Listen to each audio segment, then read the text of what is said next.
some divers quite early today. There we are. Hello, we've got Julie. Your friend. Where's your buddy? Where's your buddy?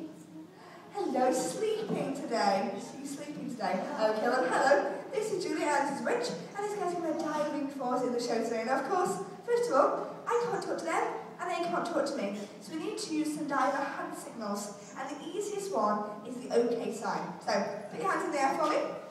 That's it. Take your kind of, whatever that finger is, that's the first one, and lift them. Put it together like this, and we're going to ask our divers if they're okay. So, Rich is okay? How about Julie? Julie, are you okay?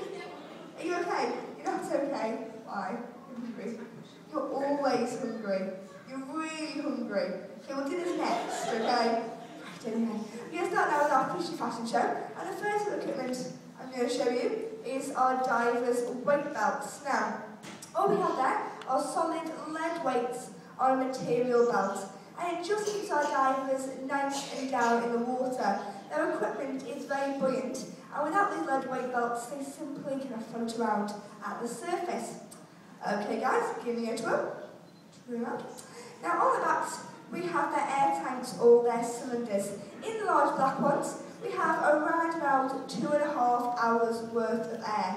It's the same idea you find in a public telephone box, just squished down into those cans. And the smaller ones are called pony bottles, and they're kind of a spare air source used in emergency.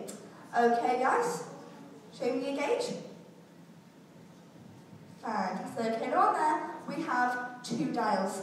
The first one just tells our divers how deep they are in the water. It's not terribly important here in the aquarium. We do know how deep they can go, but of course we have in waters. We need to know how deep we go for also things like we need to do breaks during a dive, and also how long it take to get to the surface. And their second dial there tells them how much air they've got in their cylinders, and it works like a petrol gauge.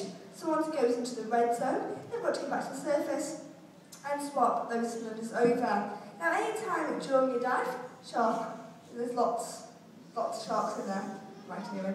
Any time during your dive, and our divers do run out of air, and I've got to say it is very, very unlikely. If they do, they have got that spare pony bottle. All they have to do is take an octopus. It's a bright yellow regulator that's highly visible under the water. There we go. And pop that into their mouths, and they've then got around about half an hour of air to get themselves to the surface. Fantastic.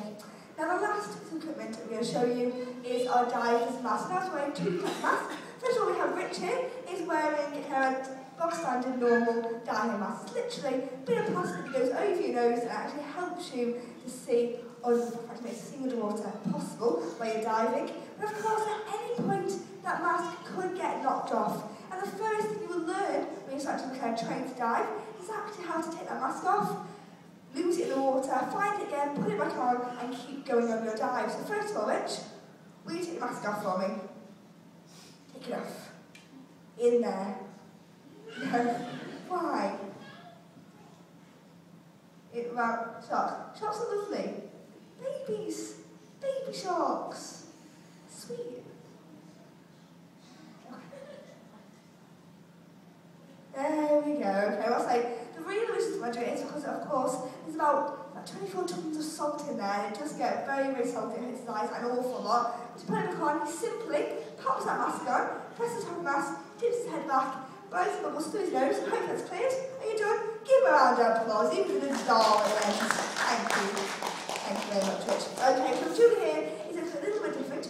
Julie's wearing you can't take yours off then. She wears something called an arga mask or full face mask, and that means her mouth can move freely inside that mouth, and she has a microphone and an earpiece in there. It does mean she can talk to the guys at the surface, and if Rich is wearing one, she can talk to Rich as well. Sadly, she can't talk to us, but I have some questions here for our divers, and these can combine the answers to us. Give it a go.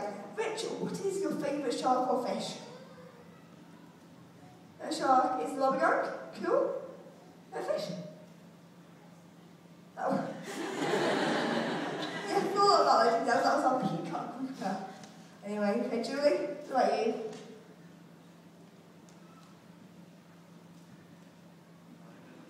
Come on, take your time. You don't know. Poor fish. Okay, look, poor fish. It's not there. Favourite shark? Yeah, the lemon shark, okay. It's very famous fish, and our favourite shark is the lemon shark. I'm going to ask Rich now, how many days does actually spend in that tank diving for us? About 6. So she said 4 in the last show, and then you said 6. You spend longer, do you work harder? No, you don't work harder. About 6, okay. You check the time. I talk too much, I know.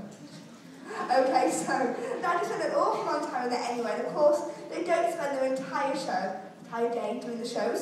So you have to do, what do you do after you finish the shows? What else do you do with your day?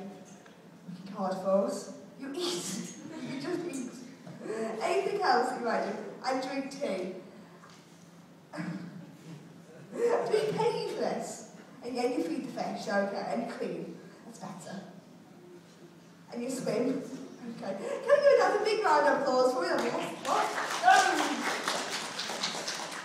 Okay, so that's all will come down in a few minutes' time with the food for that general food. That means if we feed any of this kind of medium-sized fish that come into the window here. Our fish aren't stupid, and in fact they have got a very good memory. They do know when their feeding is going to take place. As you can see, they're coming around here already, even before the food has hit the water, waiting for that food to come and to get some food.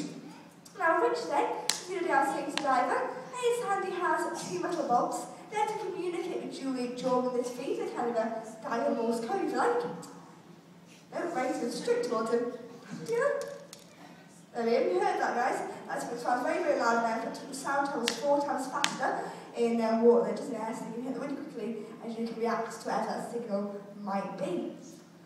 Hopefully, he's going to start talking, he's going to come down with some food for us. Watch out while the feet take in place. These white ones, the yellow lines down them, and the yellow tails. The yellow tail snappers. And during the feed, they'll turn a kind of pinky red colour. They blush when they get excited. Musk otters and stingrays in the window. Not their feeding time. They did get fed at half an hour, but they're quite greedy animals, and they don't come in anyway. And to where food comes. This is where one of our nurses, got a nurse just a little bit earlier. They are very greedy, and occasionally they come in and steal the food from the fish. So they do just to fight them off and get the fish some food. Okay, this is just coming down before us now.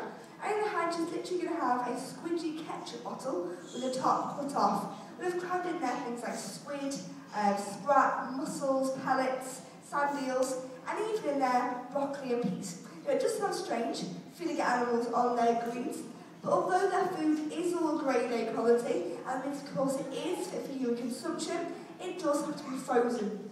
You can't feed any animals in zoos or aquariums on live food due to the Zoological Act, and the broccoli and peas make a fantastic substitute for any vitamins or minerals that may get lost during the freezing and defrosting process.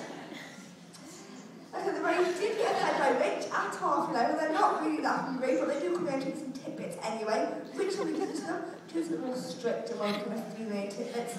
All they'll do then is sit on Julie's head and they chew her hair until eventually she gets so annoyed that she'll give her food. Just simply let them go away, really. Got the big umbrella jacket, it's a little fish coming in here. Yeah, quite greedy, guys. There we go, we're almost done there. A few more stand deals.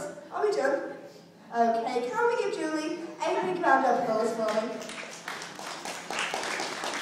Give her a wave as well. Off she goes.